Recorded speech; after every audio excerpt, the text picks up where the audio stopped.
Moscow of playing dirty games and manipulating the process. They stated that there was no fixed date for the return of bodies and that Russia was not sticking to the terms agreed upon during the peace talks. Meanwhile, Russia's Kremlin aide Vladimir Medinsky accused Ukraine of postponing the exchange, saying Ukrainian representatives failed to show up at the agreed border point.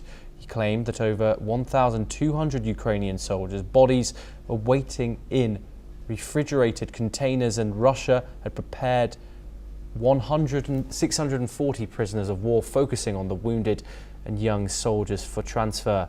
Medinsky emphasized that Russia was fully prepared to move forward with the exchange. Medinsky urged further Ukraine to adhere to the agreements made in Istanbul, stressing that families are waiting for the return of their loved ones' remains. He called on Ukrainian negotiators to take immediate action and proceed with the transfer. Let's take a listen in to Medinsky and what he had to say. Подготовили более 6 тысяч тел украинских бойцов ВСУ, которые находятся в рефрижераторах замороженных и в специальных вагонах в форме ВСУ, многие из них с документами для передачи украинской стороне. Также подготовлены списки военнослужащих категории раненые, тяжело больные и молодые до 25 лет, которые примерно по 1200 человек с каждой стороны мы готовы также передать незамедлительно Украине.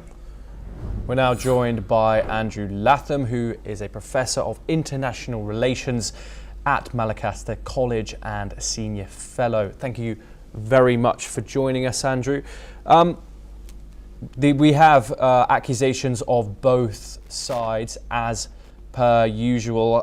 What does this say about the current state of the conflict? Well, what it says is, on the margins, they may or may not be willing to do deals about prisoner exchanges and whatnot. But fundamentally, and I don't endorse this, but I recognize it, the Russians are winning.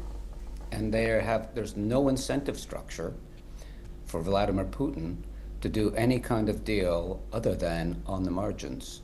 He knows he's winning. He's going to get his 4 oblasts back.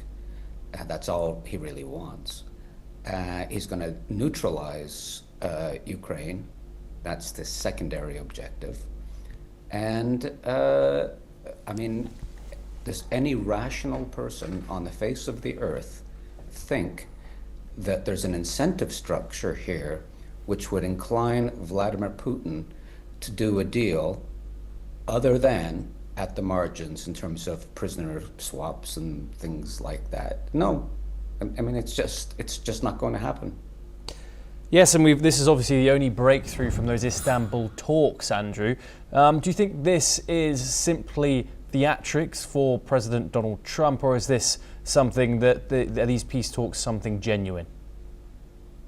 Well, it's theatrics for just about well, certainly for Putin, it's theatrics, and for Trump, it's theatrics.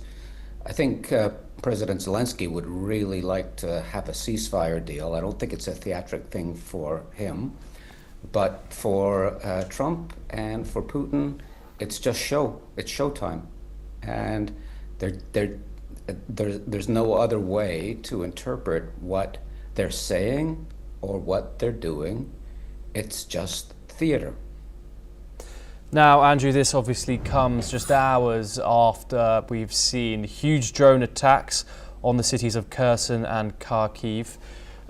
These tensions are escalating, the hostilities are escalating with this backdrop of these peace talks occurring at infrequent rates, but that they are occurring. What would you say is the state on the battlefield right now, and the fact that also Donald Trump has said that has pretty much given Russia the right to reply after Ukraine's Operation Spiderweb? Well, talk about theater. Operation Spiderweb is going to have absolutely zero strategic or operational impact on this war.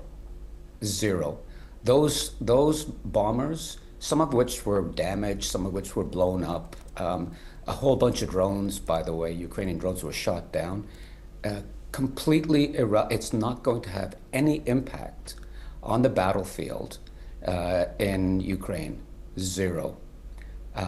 I know people in the West and people in Ukraine love to talk about how wonderful, and it was tactically interesting, but in terms of shaping the outcome of this war, somewhere between 0 and 1%. Not relevant at all. It's like the Kursk offensive, right? When Ukraine grabbed a bunch of territory, and zero impact on the overall outcome of the war. What a waste of resources, even though it sounds like James Bond sexy stuff. Stupid. Strategically stupid.